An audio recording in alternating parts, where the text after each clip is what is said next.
Welcome back to Marian Divine. Today we are going to reflect on Exodus chapters 14 to 17, which explains about Red Sea, Manna, and the miracles. Freedom had begun, but fear still chased them. Pharaoh's army thundered behind. The sea blocked the way ahead. In that moment, the people had only two options: fear the enemy or trust the God who delivered them. This is the story of the God who parts seas, sweetens bitter water, and feeds his people from heaven. Exodus chapter 14, the Red Sea crossing. Pharaoh changed his mind again. Why did we let them go? He asked. He assembled 600 of his best chariots and all the horsemen of Egypt to chase after the Israelites. The people saw the army approaching and were terrified. They cried out, "Why did you bring us here to die? We were better off in Egypt." But Moses said, "Do not be afraid, stand firm.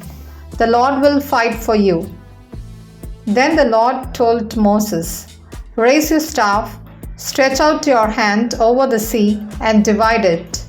The angel of God who had been going before them moved behind them. A pillar of cloud stood between the Egyptians and the Israelites. Moses stretched out his hand and the sea split into two. The Israelites walked through on dry ground with walls of water on both sides. The Egyptians pursued, but confusion struck their chariots. God told Moses to stretch out his hand again. The waters returned. The entire Egyptian army was swallowed by the sea. Not one of them survived. That day, Israel saw the mighty power of the Lord, and they believed in him. Exodus chapter 15, Song of Victory and Bitter Waters Made Sweet. Then Moses and the Israelites sang to the Lord. "I will sing to the Lord, for he is highly exalted. Horse and rider he has thrown into the sea." Miriam, the prophetess, Moses' sister, took a tambourine and led the women in dancing and praise. Just days later, the people journeyed into the wilderness and found no water. When they finally came to Marah, the water was bitter. The people grumbled. God showed Moses a piece of wood.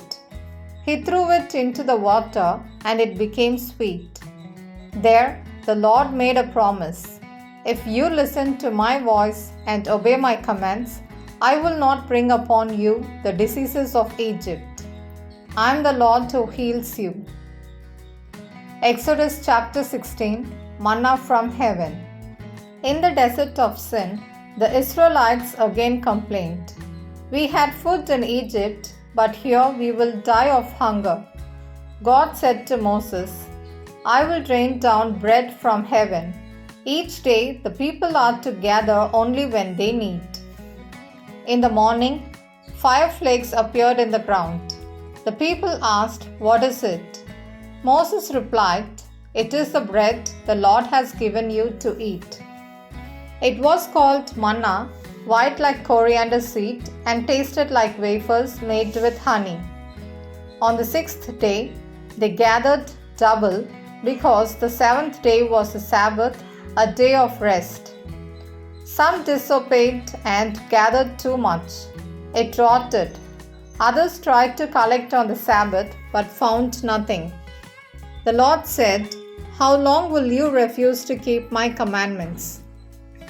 Moses kept a jar of manna before the Lord, so generations would remember God's provision. Exodus chapter 17, Water and War. Once more, the people quarreled over water. "Give us water to drink," they demanded. Moses cried out to the Lord. God said, "Strike the rock at Horeb with your staff, and water will flow." Moses obeyed, and water gushed out for the people to drink. The place was named Massah and Meribah, meaning testing and quarreling. Then Amalek attacked. Joshua led the army of Israel while Moses stood on a hilltop. As long as Moses' hands were raised, Israel prevailed. When he grew tired, Aaron and Hur supported his arms. With raised hands and faithful hearts, Israel defeated Amalek. Moses built an altar and named it, "The Lord is my banner." Catholic reflection. The Red Sea is more than a miracle.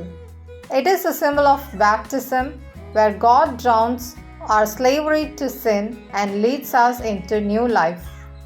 When we feel trapped by fear or circumstance, God says the same words to us. Stand still, the Lord will fight for you. The manna in the desert is a sign of the Holy Eucharist.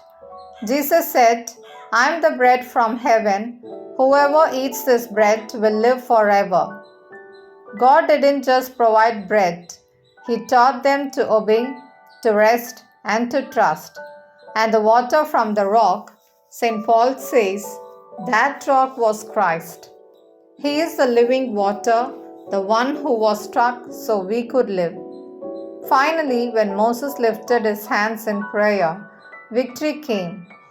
When we lift our hearts to God in intercession for our families, our church, our nation, He fights for us. We walk through deserts, but we never walk alone. When the desert feels dry, when enemies rise, when strength fades, remember the sea that parted, the bread that came from heaven, and the water that flowed from the rock. God is faithful. In the next episode of the Exodus encounter, we reach the mountain of fire where God will speak.